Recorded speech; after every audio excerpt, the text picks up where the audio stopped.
Dans ce palais, comme dans une valse, il suffit de se laisser guider.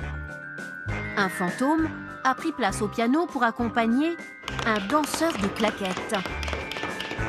Un peu plus loin, un chat rivalise avec le lapin d'Alice au pays des merveilles.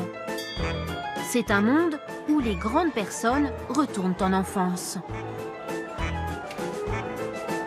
Le créateur de cette fête géante, c'est Jean-Paul Favant. Avec son air de Merlin l'Enchanteur, cet ancien antiquaire a créé en plein Paris un musée vivant des arts forains.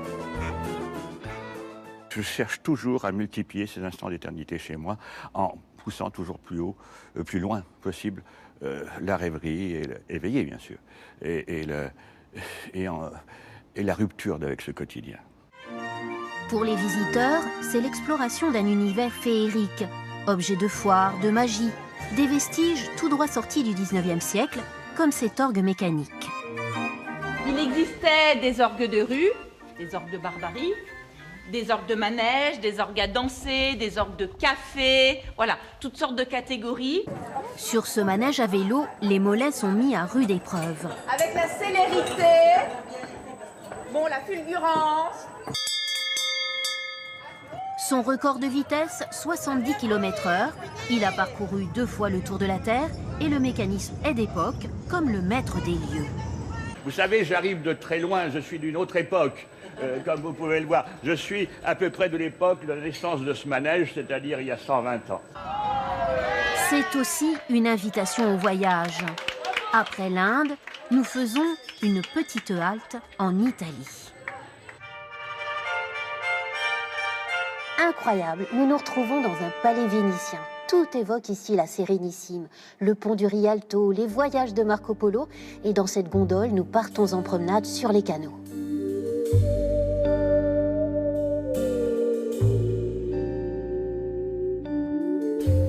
De nouveaux pensionnaires font leur entrée dans le musée.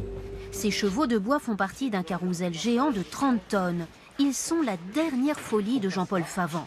Mais dans l'atelier de restauration, le patron, c'est elle, Marie Binder, regard affûté, jamais sans son scalpel.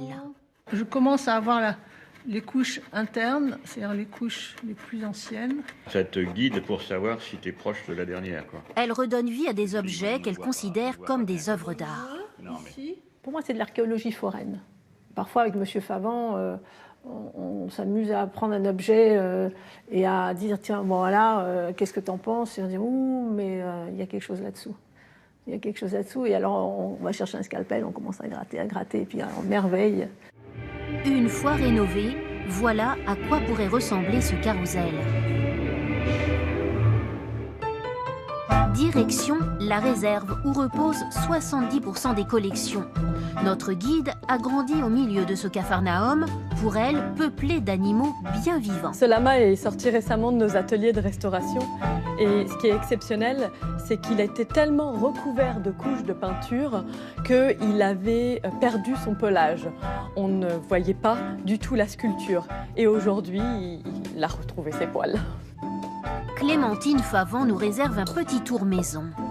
Et ici, un œuf de magie. Tel père, telle fille. Je suis la femme sans corps. D'une femme sans corps au danseur de claquettes, il n'y a qu'un pas. Philou le jazzman nous replonge dans le cabaret des années folles.